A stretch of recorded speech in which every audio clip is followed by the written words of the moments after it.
در یه شب دیر هنگام تو ساحل یه گروه از دانشجوها دارن یه مهمونی حسابی راه میندازن. میچ به همه یادآوری میکنه که گوشی‌هاشون رو توی یه کیسه بندازن تا هیچ کسی نتونه از شب جنجالیشون عکس یا فیلم بگیره که ممکنه بعداً براشون دردسر بشه. وسط همه این هیاهو ونس و گیلبرت با هیجان توپ بزرگی که تو دریا پیدا کرده بودن میارن.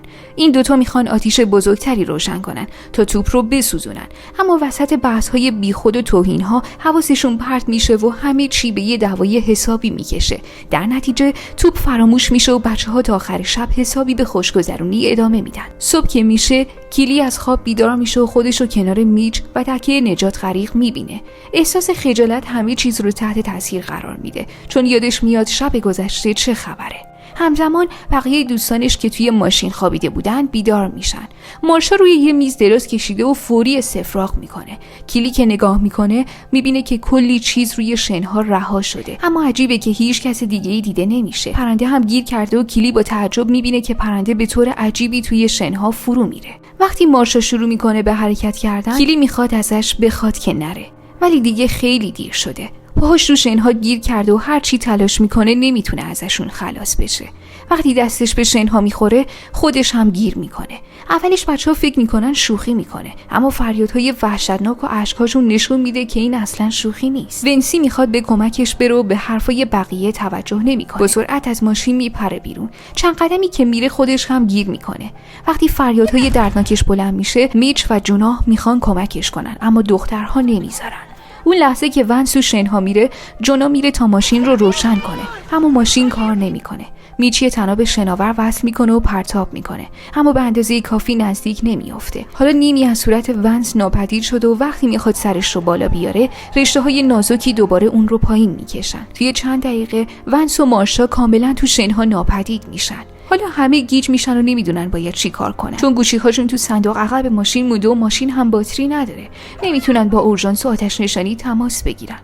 کلی دستش رو بدون اینکه به شنها بخوره نزدیک میکنه و همه با تعجب میبینن که رشته‌های عجیب و غریب از توی شنها بیرون میان. درست همون موقع گیلبرت بیدار میشه. معلوم میشه که اون توی یه سطل زباله گیر کرده و به خاطر یه شوخی وحشتناک با نقاشی شرور روی صورتش رها شده. گیلبرت شروع میکنه به فریاد زدن و به دوستانش میگه که چرا اون رو تنها گذاشتن.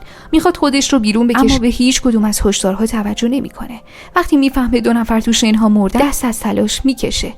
درد ناشی از گیر کردنش رو میفهمه و میچ بهش یادآوری میکنه که جزرومت آب کم کم میاد و اون رو به سمت خودشون میبره. کیلی میچ رو به دکه نجات غریق میکشه. جناح با حسادت بهشون نگاه میکنه و شاندا بهش یادآوری میکنه که باید رها کنه، در حالی که رشته‌های عجیب سعی میکنن به لاستیک‌های ماشین برسن. کیلی و میچ الکل رو از یخچال برمی‌دارن و شروع به نوشیدن میکنن. ساعت‌ها میگذره اما خبری از کسی نیست. خورشید بیشتر میتابه و افراد داخل ماشین سعی میکنن خودشون رو با حوله بپوشونن. بالاخره کیلی از میچ میپرسه که شب گذشته چیکار کردند و میچ اطمینان میده که فقط حرف زدن. میچ یه کرم ضد آفتاب که توی دکه نجات غریق بوده پیدا میکنه. بعد کیلی اون رو میگیره و به سمت بچه‌های توی ماشین پرتاب میکنه. وقتی شروع میکنن به صحبت کردن درباره شب گذشته، متوجه میشن که بقیه مهمونا نرفتن، بلکه توسط شنها بلعیده شدن.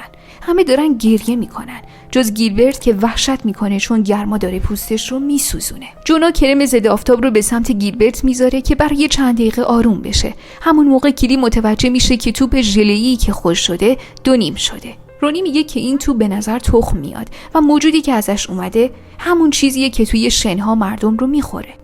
کیلی میگه چون این موجود دیشب به دنیا اومده هنوز خیلی بزرگ نشده. یه سوسیس از یخچال برمی‌داره و میذاره توی شنها. رشته‌ها سوسیس رو میکشن زیر زمین. اونا چند سوسیس دیگه میذارن تا ببینن موجود چقدر جلو میره، ولی رشته‌ها همچنان بیرون میان. یه پرنده میاد پایین که یکی از سوسیس‌ها رو بخوره، اما رشته‌ها میگیرنش و سریع میکشنش. اونا یه سوسیس دیگه رو توی یه منطقه دیگه میذارن، ولی موجود هیچ واکنشی نشون نمیده. کیلی میگه که این منطقه دیگه امنه، ولی باید خیلی مواظب باشن چون هنوز نزدیک خطره. گروه دوباره بحث میکنن و رونی میگه که هنوز هیچ ماشینی یا کسی رو ندیدن. جونا که نمیخواد تسلیم بشه 2 تا تخته موج سواری از صندوق عقب ماشین برمی‌داره و میذاره روی شنها. موجود هیچ واکنشی نشون نمیده. پس جونا راحت میره روی تخته ها. کیلی یادآوری میکنه که انگشت‌هاش رو نزدیک شنها نبره. جونا میایسته و میگه که باید یه دور با هم حرف بزنن. به همه میگه که دیشب چه کسی خیانت کرده، اما بقیه میگن الان وقت این حرفا نیست، باید از اینجا فرار کنیم. جونا حرکت میکنه و میره سمت یه نیمکت. تخته موج سواری از زیر سر میخوره و میفته، اما با زور به نیمکت میچسبه. بقیه متوجه میشن که رشته ها تخته ها رو به عقب میکشن و به جناح میگن که برگرده، ولی جناح میگه که هنوز میتونه خودش رو نجات بده. همونطور که رشته ها زیر جناح میان، شکمش رو لمس میکنن. جناح سریع میپره روی میز و از درد فریاد میزنه. زخماش خیلی عمیق نیستن، ولی رونی فکر میکنه که رشته ها سم دارن. جونا با درد زیاد به حرکت ادامه میده و میره سمت یه کیسه که روی نیمکت بوده. یه موز پیدا میکنه و به سمت شنها میزنه. جونا موز رو برمیداره و میبینه که موجود هیچ واکنشی به اون نشون نمیده. اما وقتی همون موز رو به مناطقی که گرمتر بودن پرتاب میکنه، متوجه میشه که موجود از گرما متنفر و به اونجا نمیاد. اون شروع میکنه به خوردن موز، ولی به زودی میبینه که زخماش عفونت میکنن و خون ریزی میکنه. کیلی بهش میگه که آروم باشه و بره روی میز تا دوباره بررسیش کنن. اون نوشیدنی هایی پیدا میکنه و اونا رو پرتاب میکنه سمت دوستاش، ولی وقتی آخرین قوطی رو به سمت کیلی پرتاب میکنه، میفته زمین کنار پناهگاه. زخم‌های جونا بیشتر عفونت میکنه و خون ریزی زیاد میشه. دخترها میخوان از گوشی‌هاشون استفاده کنن و تماس بگیرن تا به دادشون برسن، ولی یادشون میاد که گوشی‌ها تو صندوق عقب ماشینه. رونی میخواد با کندن صندلی‌های عقب ماشین جونا به صندوق عقب دسترسی پیدا کنه و گوشی‌ها رو برداره، اما موفق نمیشه. رونی با کمک شاندا روی سپر عقب ماشین میسته تا صندوق عقب ماشین رو باز کنه و گوشی‌ها رو برداره. چند بار تلاش میکنه، زانوش اجازه باز شدن به در صندوق ماشین رو نمیده تا اینکه با کمک شاندا و کلید موفق بشه در صندوق رو باز کنه، ولی پاش لیز میخوره و میفته رو صندوق و انگشتاش گیر میکنه لای در. در همین لحظه مسئول ساحل با ماشینش میاد. همه خوشحال میشن و بهش هشدار میدن که از ماشینش پیاده نشه و فوراً با گارد ملی تماس بگیره، ولی مسئول ساحل فکر میکنه که بچه‌ها مواد مصرف کردن و دارن توهم میزنن، پس بدون اعتنا بهشون از ماشین پیاده میشه و شروع به بررسی اوضاع بچه‌ها میکنه. اتفاق عجیبی که میفته، به خاطر جنس چکمه‌های مسئول ساحل نمیتونسته بهش حمله کنه. اون حال بچه‌ها رو چک میکنه و بعد میره به سمت کلبه و تهدیدشون میکنه که باهاش برگردن و برن خونه هاشون، وگرنه از اسپری فلفل استفاده میکنه. موقعی در آوردن اسپری فلفل، کلیدهاش میفته زمین و بدون توجه به هشدارهای بچه‌ها دستشو دراز میکنه که کلیدهاشو برداره. هلو حمله میکنه و شروع به خوردنش میکنه. اون موفق میشه با اسپری فلفل یکم برای خودش زمان بخره و بعد تلاش میکنه دست خودش رو از شنها آزاد کنه، اما کلی اسپری فلفل اونو برمیداره و شاهد مرگش میشه. میچ تصمیم میگیره با پیچیدن حوله به پاش و آغشته کردن به اسپری فلفل شروع به دویدن به سمت ماشین مسئول ساحل کنه و بعد بره و کمک بیاره، ولی موقع گرفتن حوله حفاظ میشکنه و پرت میشه رو شن. کلید تصمیم میگیره سمت دیگه حفاظ رو هم بکشه و پرت کنه روی کاپوت ماشین و بعدش میپره روی ماشین تا اول رونی رو نجات بده و بعد با هم برن به سمت جونا. به هر نحوی که بود موفق میشن رونی رو نجات بده و با کنار هم قرار دادن حفاظهای شکسته یه مسیر امن درست میکنن و شروع به حرکت به سمت نیمکت کنن. اول شاندا میرسه و بعد کلی، اما رونی تو مسیر میفته زمین و توسط هیولا بلعیده میشه. مدت کوتاهی بعدش گیبرت هم توسط هیولا کشته میشه. شاندا تصمیم میگیره کاری که میچ میخواست انجام بده رو تکرار کنه و به سمت ماشین دوم حرکت کنه. موفق میشه از روی شنها عبور کنه و روی کاپوت ماشین بایسته، ولی هیولا به ماشین حمله میکنه و باعث میشه شاندا بیفته روی کاپوت و بیهوش بشه. چند ساعت گذشته، حال جونا اصلا خوب نیست. شاندا هم بیهوش شده و کلی نمیدونه باید چی کار کنه، پس شروع به فریاد زدن میکنه تا شاید شاندا به هوش بیاد.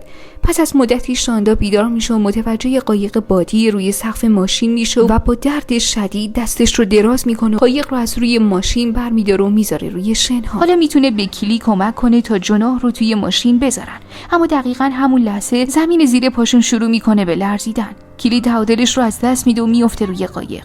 کلی که میخواد دوباره به سمت ماشین برگرده، یه دفعه یه شاخک قولاسا و درخشان از زیر زمین در میاد. شاخک سری میاد سمتش، ولی کلی با یه حرکت سریع از جاش میپره و درب ماشین محکم بسته میشه. شاخک ناپدید میشه و کلی نفس راحتی میکشه. کلی با نگرانی فریاد میزنه این اتفاقا دیگه تموم نمیشه، اما ناگهان یه شاخک دیگه از زیر شنها بیرون میاد. این بار هیچ وقتی برای فرار نیست. کلی سری میره سمت بشکه‌های بنزین. بشکه اول رو برمی‌داره، ولی قبل از اینکه بتونه استفاده کنه شاخک دوباره به سمتش میاد و بشکه رو نابود میکنه. بنزین روی هیولا میریزه و حالا کلی دیگه هیچ راهی برای فرار نداره. با دست لرزون کیلی بشکه دوم رو برمی‌داره و میریزه روی شنها. دیگه همه چی آماده است. شاخک‌ها دوباره به سمتش حمله میکنن. کیلی کبریت‌ها رو از جیبش در میاره و روشن میکنه و سری به سمت شاخک‌ها پرتاب میکنه. لحظه‌ای بعد آتش به شاخک‌ها میچسبه و هیولا شروع میکنه به لرزیدن و فریاد زدن. گرمای آتش از زمین بالا میره و موجود دیگه تحمل نمیکنه. شندا که پشت درب ماشین وایساده در رو باز میکنه و میگه بیا کیلی بیا تو. هیولا که حالا دیگه خیلی عصبانی شده دوباره سعی میکنه در رو باز کنه، ولی کیلی و شندا با تمام قدرتشون میکشن تا در رو محکم نگه دارن. هیولا که هیچ شانسی برای شکست دادن دخترها نمیبینه، آخرین تلاشهاش رو میکنه و بعد ناپدید میشه. بعد از چند دقیقه سکوت دخترها به هم نگاه میکنن و متوجه میشن که جونا دیگه نفس نمیکشه. دلشون پر از غم میشه و اشک‌ها از چشماشون میریزه. صبح روز بعد وقتی خورشید شروع به طلوع میکنه یه موج سوار به ماشین میرسه. به پنجره میزنه تا دخترها رو بیدار کنه. کیلی و شندا با حال خسته از ماشین بیرون میان و وقتی به اطراف نگاه میکنن میبینن که خبری از هیولا نیست. انگار همه چی تموم شده. دخترها با قدم‌های آهسته به سمت خونه میرن. دریا که دیروز به نظر ترسناک میومد الان آروم و ساکته، ولی در اعماق دریا هیولا داره شنا میکنه و به سمت ساحل جدید میره تا قربانیان جدیدی پیدا کنه.